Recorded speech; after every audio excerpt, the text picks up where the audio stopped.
Ooh, the race for the WNBA Rookie of the Year is essentially a two-player race as we get closer to the Olympic break. Caitlin Clark is the favorite, with Angel Reese having the next best odds. Both players are having historic seasons, right? And the conversation starts with them for their team. So now we welcome in our Hall of Famer, Rebecca Lobo, to the show. And Rebecca, both of these rookies, it's hard to choose. They've exceeded somehow sky-high expectations that have been thrust upon them entering the season. It only took Angel Reese 23 games to set the record for the most consecutive double-doubles. Caitlin Clark, just the fourth player in W history to average 15, 5, and 5 through 25 games.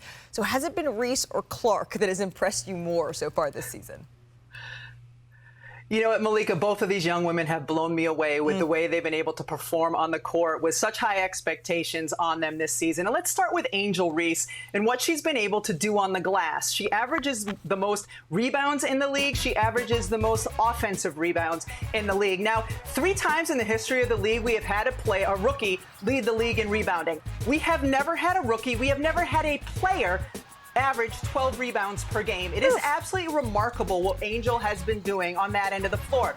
And then for Caitlin Clark, of course, what she is doing on the offensive end, averaging almost 17 points a game and just under 8 assists per game. Now, once in the history of the league, we've had a rookie who's led the league in assists per game. That was 1998, Tisha Penicheiro. That is what Caitlin Clark is doing right now. She's kind of finally settled in. We've seen what she's been able to do over the course of the past couple weeks in terms of all of the double-digit assist games that she had. Her efficiency has been much better. So both of these young women have settled in and certainly making their mark on a league that is really hard to make your mark in when you are a rookie. Oh, I loved what Andrea Carter said in that in-bum coming into this segment. Eyes on Caitlin Clark, eyes on Angel Reese, or eyes on the entire league. And we're going to see both of these young women in Phoenix for All-Star Weekend. But let's shift our attention, Rebecca, from Rookie of the Year to the race for the best record in the W. New York, Connecticut, they're both off to their best starts in franchise history. Tonight, Stewie, Brianna, the Liberty, they will host the Sun in a clash between two of the W's best. New York held Alyssa Thomas, right, to a season-low 3 points in their win on Wednesday.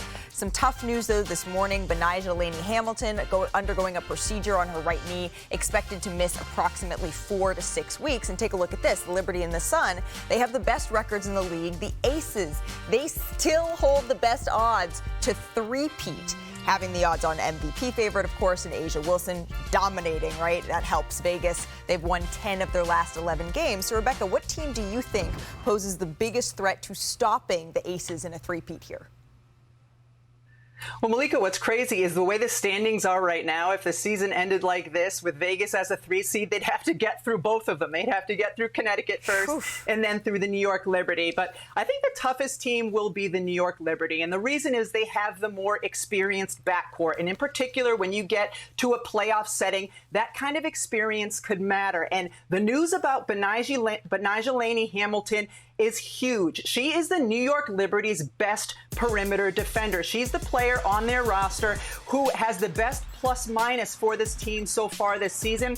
A year ago, when the teams met in the finals, she was key for New York on the defensive end, first guarding Chelsea Gray and then guarding Jackie Young. I don't know if the New York Liberty would be able to beat Vegas without a healthy Benijah Laney Hamilton. I think they could with her, but that's a huge injury. That's something that fans should certainly keep an eye on throughout the course of the Olympic break and when these teams return. Right, because if it is that 4 to 6 week timeline that we see, then her return would line up just after the Olympic break, and the closer that they can keep to that as they're ramping up towards the postseason, that would be key here. Rebecca, thank you so much, as always, for stopping by.